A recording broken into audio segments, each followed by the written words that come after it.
Welcome to another video from Code Data AI, and in this video I would like to show you how we can use the tool or the library Pandas, which is a very fast, flexible and open source, of course, data analysis tool which is used daily by any data science professional.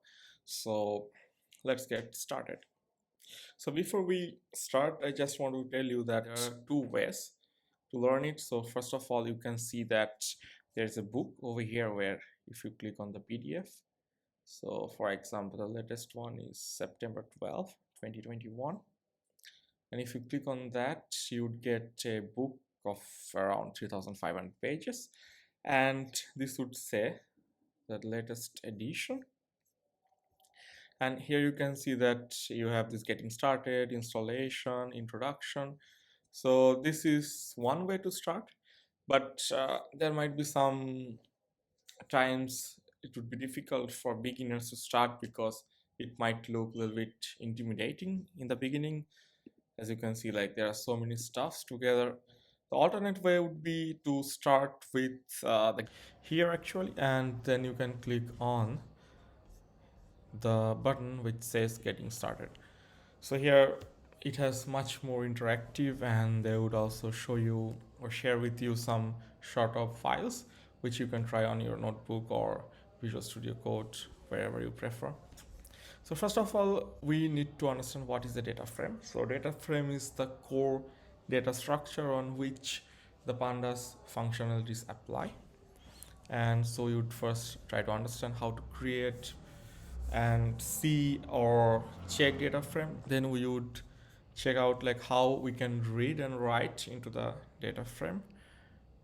So how can we read from a CSV file and write to a CSV file, for example. So as you can see that this has all these different files, so CSV, Excel, all of these, which basically can be read by Pandas tool to a data frame and then converted to or saved to similar different kind of file formats. Then we would see the subsetting of a table, which is the core for any kind of analytics job. This is also called sometimes filtering a data. And then we would see a very basic introduction to the plots, how we can create it. All right, so here you can see that to the introduction tutorials, if you click on that, so you would have a list of instructions which you can try on your Jupyter notebook and test it. All right, so here I would try to create a new file. So let's call it lesson 1.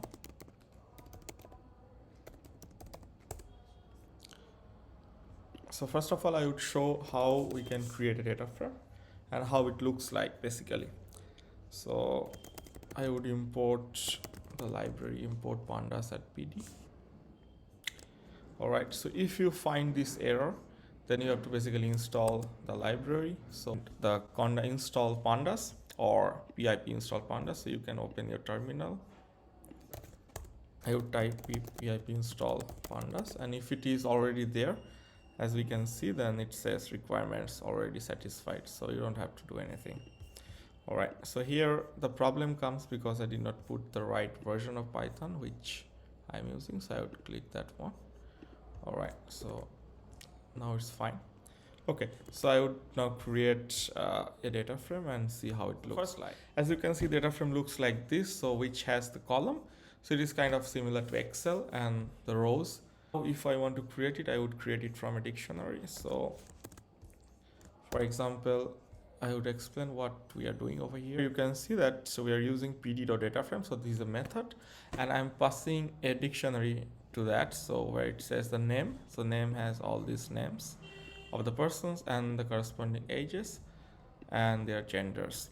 So these are the 3 columns: name, age and sex. So if I run into that, then it has been created out of a dictionary, and the columns are name, age, sex, or the keys of the dictionaries, and the values are the values of list. So here one thing to remember, that it has to be of same shape. So if age is of length 2 and this is of length 3, then it would give an error.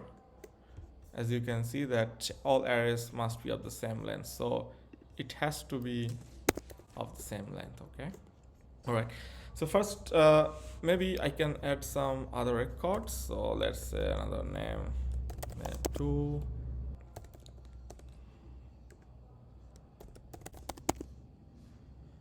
Okay, so I would accordingly add the ages. Let's say 12, 67 and 54, and here well, all right. So this is of same length. So I added 3 records, which are these 3 in the bottom. And so if I want to check only these first couple of records, so there is a method called head, where I pass the number of rows which I want to see in the beginning. So it shows me the first 2 records. If I want to do the same thing with the bottom 2 records, then I would do the df-tail. So to check any column, so for example, if I check age,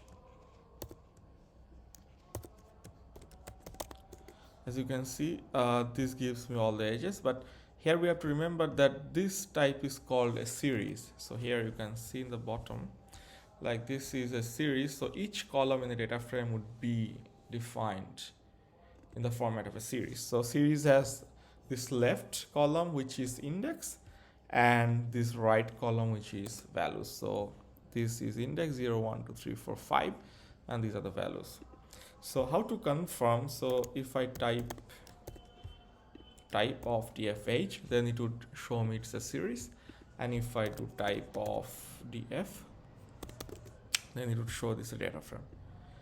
All right, so series has different methods and data frame has different methods, so that would be clear once you get started.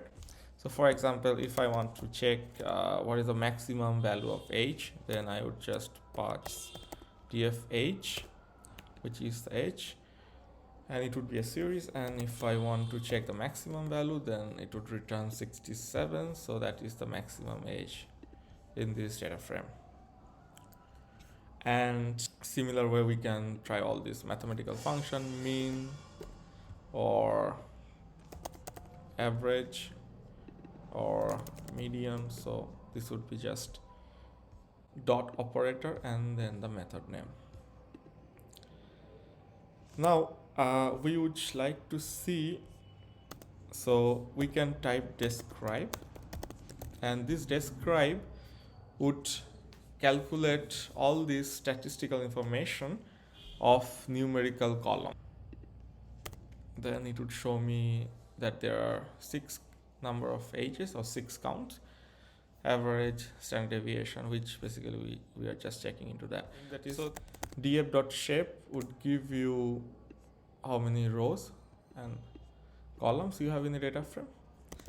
And now if I want to select, for example, particular row, this is quite important. One is ILOC. So here I can, so ILOC means that we want to select some portion of the data frame by mentioning the index. So let's say I want to select only the first 3. So I say 0:4. That means it would go 0, 1, 2, 3. And let's say I want to select only the first 2 columns. So 0:2. And if I do so, you see we got the first 4 records, 0, 1, 2, 3 index and the column. So this is called ILOC method. So here you can see that I selected the first 4 index 0:4. I can also change it to 0:3.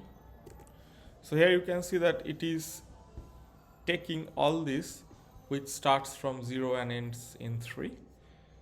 So it is not treating this as a left index. So this is basically the row and this is the column. Similar way for ILOC also, the left portion of the comma was row and the right portion of the comma was column, but it takes this as an index. So if I say 0:4, it goes 0 to 3. But if I say 0:4 here, it goes from 0 to 4. So that's the condition, is that I want to select all the persons whose age is less than 30. So I can say df dot age less than 30. So this is the condition which I am putting on the left side, and I am selecting the columns which I want to show. It would show me all these records where the age is less than 30. Okay, I am using the dot operator like df.age. You can also use df with square bracket age to select a particular column. Df dot. So here I could have also used age like this, and it would. So there would be a lot of confusions in the beginning for ILOC and LOC, but it's very crucial to use or get to know these two operators so that you are not in trouble later. Want to select a column which is sex, and this is a category column, like it can have only two values in this case, like male or female. So if I want to check that how many males we have, then I would just use df.sex. So this is a series, and now I can apply a function called value counts on that series, and I would get that male are 4 people and females are 2 people. And if I want to create a plot, then I can do a bar plot basically. So this would visually show me. So for example, if I want to read one of the very famous dataset, which is Titanic's passenger data, and this is just from the same Titanic mishap which happened, and they contain all the data like passenger ID, the name, the sex, age, and based on that they are basically trying to predict whether the person survived or not. So this is a very classical problem which we can see later. Now if I want to load this data, so this is the CSV file which I can read into my environment. So let's call it df. So the method read CSV would be the method which basically reads the CSV file into the data frame.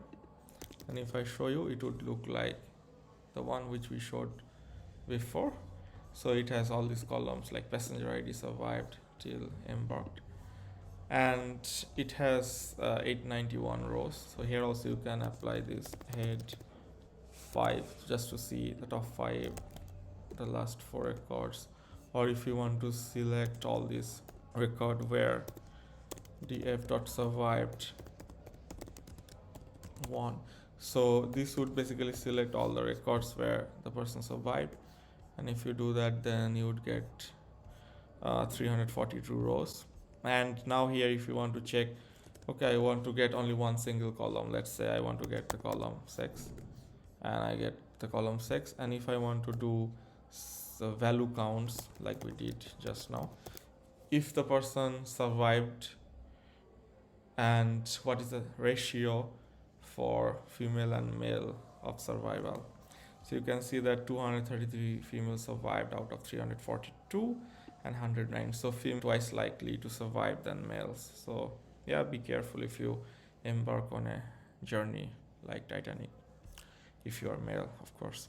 All right, never mind. So these are the things which we can check, and this is kind of analytics we can do like we showed. You can also put a plot, and here kind equals to pi, so it will show a pi plot. So it showed in format of a pi plot that what is the proportion of female survival compared to the male survival. So these are integrated plot technique, which is also part of the Pandas data frame. All right, and now going to the next. So this is what we discussed, how to select the subset of a table. So this is the ILOC and LOC function which you just checked. We just touched upon the creation of plots, but there will be more coming on that. I would also like to describe about a few plotting techniques or library like matplotlib or seaborn in the next video, so that we can analyze at the same time, can also do some plotting to verify our analytics. Alright guys, so that was the brief introduction to Pandas library, and I hope that you enjoyed it, but of course you need to practice before you really know that how you feel about it. And if you have any questions, please write in the comment box. and I would be more than happy to help you out in that. And lastly, if you like the video, please do not forget to subscribe to my channel. Thank you very much, guys. Have a nice day. Bye bye.